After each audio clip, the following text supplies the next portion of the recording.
Breakfast हेउ lunch कि dinner सबुथिपाई ए recipe पूरा परफेक्ट अच्छी जदि आपण माने कम समय रे किछि चटपट और टेस्टी खाइबाकू चाहुछंती ताले ए वीडियोटी केवल आपण मानक पई जे माने बैचलर कि जे मानक पाखरे समय टिके बहुत कम अच्छी से मानक पई ए रेसिपीटी बेस्ट रहइबो। तो आमे चलंतु स्टार्ट करबा और देरी न करी। नमस्कार मु कोइन आपण समस्त को मोर क्वींस किचन को बहुत बहुत स्वागत। आ हां सांग माने आज रो वीडियोटी जदि भल लागे तेबे लाइक करिवे शेयर करिवे और मो चैनल को सब्सक्राइब करने को जमार भूलिबेनी। मु एठी नेछि घरे थिबा जो अरुआ चाउल गोटे ग्लास आपण माने एठी गोटे मेजरमेंट करबा पे गोटे ग्लास के गिना कोनोसी भी जिंस गोटे ठीक करी नेबे सेइतरे ही सब जिंस मापी कि नेबे। फास्ट ए अरुआ चाउल को मु भलो भाबे 2 रु 3 थर धोई आने जे पर्यंत तार असना पानी गुडी के बाहरी न जाईची। एबे याकू बतुरिबा पे साइड रखि देबा 10-15 मिनिट। ए रेसिपी पे हमको दरकार 4टा बड़ साइज रो टमाटो गोटे पियाज 10-12 टी रसुण रो कोला 2 रु 3 टी सुखिला लंका आपण आपनका हिसाब रे राग कम बेसी करि परिबे। गोटे इंच रे अदा आ 5 रु 6 टी काजू आ एठी मु नेछि किछि बादाम आपण आपनका हिसाब रे बादाम भी कम बेसी करि परिबे। बे गोटे ग्राइंडर जार रे हम जो टमाटो को सब काटी के एठी देई दबा आ लंका को ताको भलो कि चिकन करी पूरा बाटी आनिबा। एबे गैस रो फ्लेम को ऑन करी कढ़ाई को भलसे पूरा गरम करी नै ऐड करबा तेल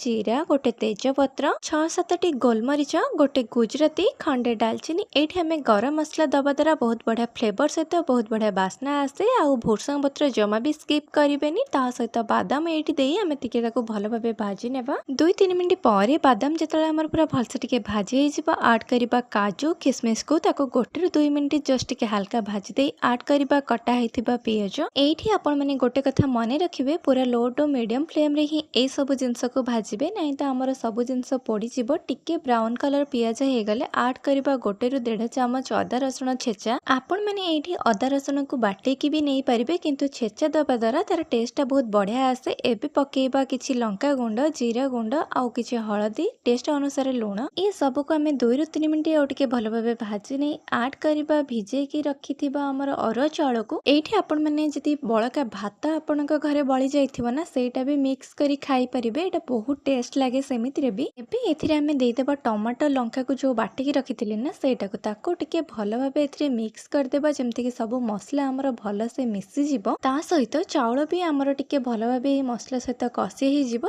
अति बेसी रे गोटे 2 मिनिट लागिवो। एबे कोन करिबा जो ग्लास रे मो चाउल मापी की नेइथिली सेही ग्लास रे एठी हमें देई देबा 1.5 ग्लास पानी। आपण माने मापी की जेउ ग्लास रे चाउल नेइथिबे कि जो गिना रे नेइथिबे सेहितरे ही मापी की देबे 1.5 ग्लास देबे कि 1.5 गिना देबे। ताको भलसे गोटे थरा हमें मिक्स करि नेबा। हां एथिरे सब काम सरी गलानी। आर गोटे बहुत बढ़िया सीक्रेट मसला अछि जोटा कि ऐड करबा हमें किछि टाइम परे ताको घोड़े की बास हमें फुटिबा को देबा माने अधा अधि भात हे जिबा को देबा। आपण माने एठी देखि पारुथिबे कि हमर पूरा पानी अधा अधि सुखी गलानी। आ चाउल भी आपण माने एमते हाथ रे माने चिपी के टिके चेक करि परिबे। देखि पारुथिबे जस्ट टिके माने अछि और तार मंजा सिझिबा पई एई टाइम रे हम ऐड करबा मैगी मसला गोटे पाउच। आपण माने एटा को निश्चिंत ऐड करके देखिबे ए यार टेस्ट को पूरा बदलै की रखि देबो। बस आउ घोड़े की 5 मिनिट खंडे हेबा को देबा। 5 मिनिट परे मु एठी देखौछि आपण मानको देखंतु राइस गुडा को केमती हमर पूरा पूरी खिला खिला हे की रहिछि। गोटे को गोटे भात भी पूरा लागिनी।